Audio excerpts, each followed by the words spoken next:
So, today we're gonna talk about the newest 6-star Fire Aurorian, the Kagura Bell Rinne. Yes, it's that time of the month again, where me and, well, you, are going to shake down some more new Aurorians to bring to light all the secrets and treasures they are hiding. And today's victim is the beautiful Miko, or witch, Rinne, or how I like to call her, Big Pink.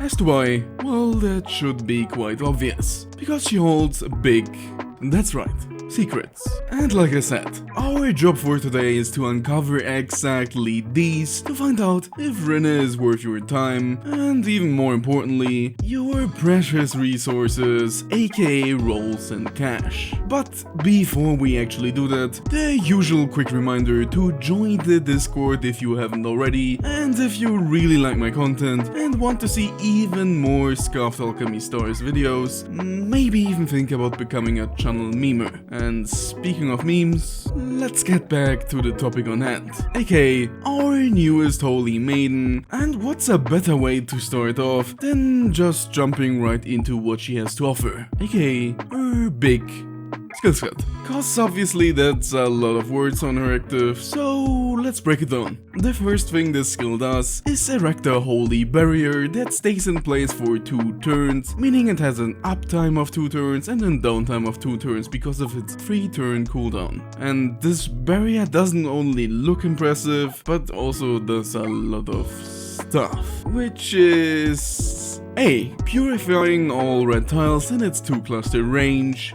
B. Converting 3 random non-red tiles into red ones on summon. C. Doing exactly that one more time at the end of every round it's active. And D. Never mind. Boosting Rinne's defense stat by a massive 50% and everyone else's by 10, but only as long as she's a good girl and stays in her room, making this effectively a house arrest skill, if you want to fully take advantage of all its benefits. And well, speaking of taking full advantage of the zone, if you want to realize exactly that in actual gameplay, you will have to strike first, strike hard, no mercy. Sorry, I lost myself there for a second. But, like I said, if you don't eradicate every single available enemy as fast as possible while this barrier is up, you will slowly but surely lose a lot of its advantages, as multiple enemies inside of it will force you to give up your stronghold and run for your life, as well as all those tunnels you worked so hard for. Because those are now blocked, making your initial death zone instead a literal death zone that cannot even be purified with the grandest of rituals. But even if you get lucky and only reap benefits from this active, the rest of the sacrifices this Miko offers you are meager to say the least. Which reminds me, back then when I was done with my preemptive evaluation of her, I thought to myself, did I overdo it? Was I too harsh? And well, I do have to make some concessions. I do have to say, maybe if you have a very big lucky star, then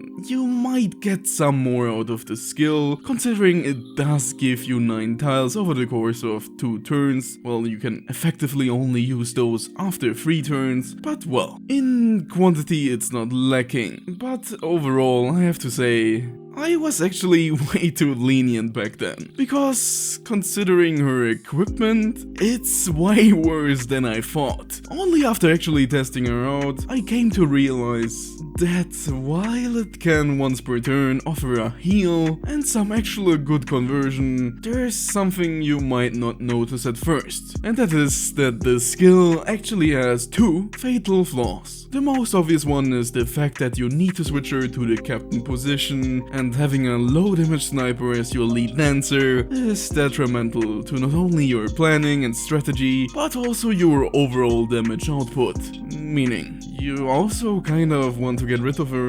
ASAP. So, you do not only need to get her to the captain position initially, which needs one captain change, but also need one more to get her back to where she came from. And the worst part is the best part of this EQ, aka the conversion isn't even guaranteed.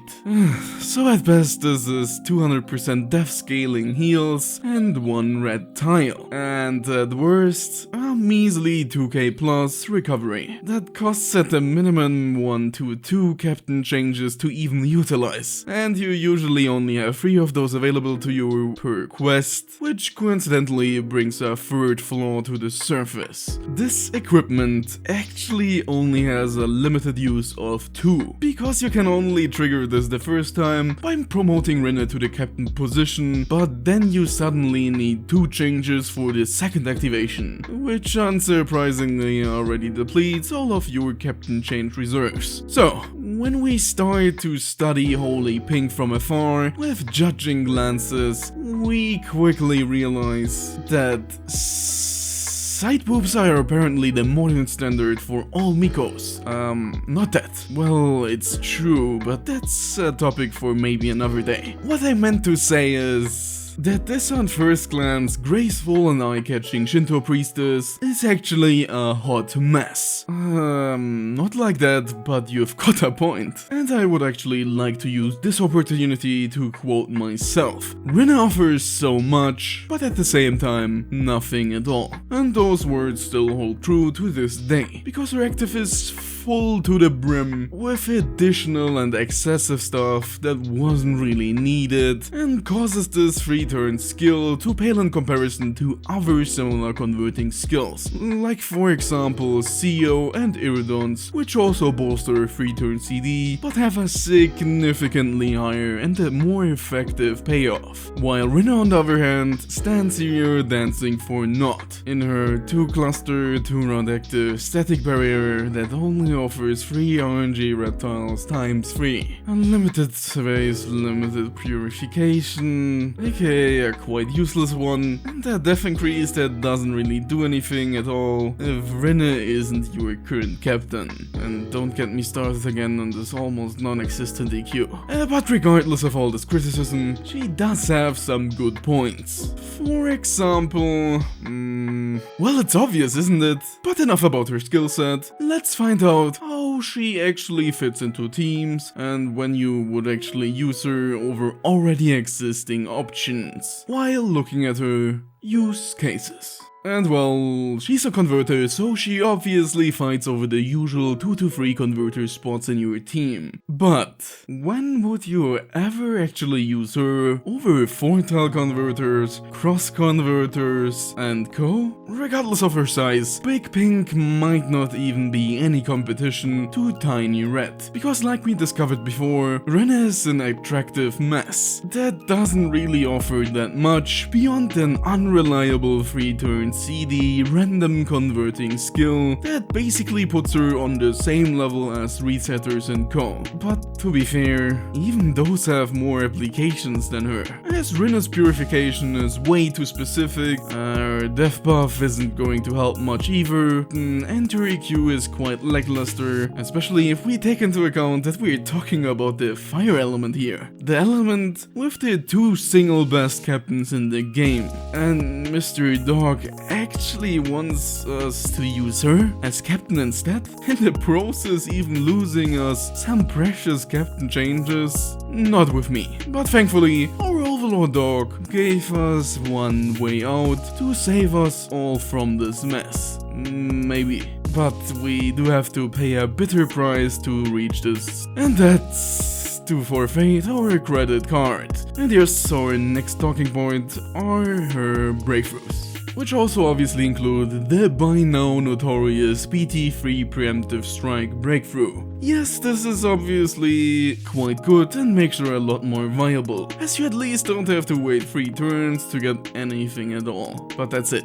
It doesn't fix any of her fundamental flaws, so this is nice to have if you're crazy about using her in your teams, but once again, that's it. Next, her MBT... Wait a minute, I was actually right. But funnily enough, this is actually quite useless. Like I said before, you need 3 captain changes to use your EQ 2 times, so 1 more isn't gonna do you any good.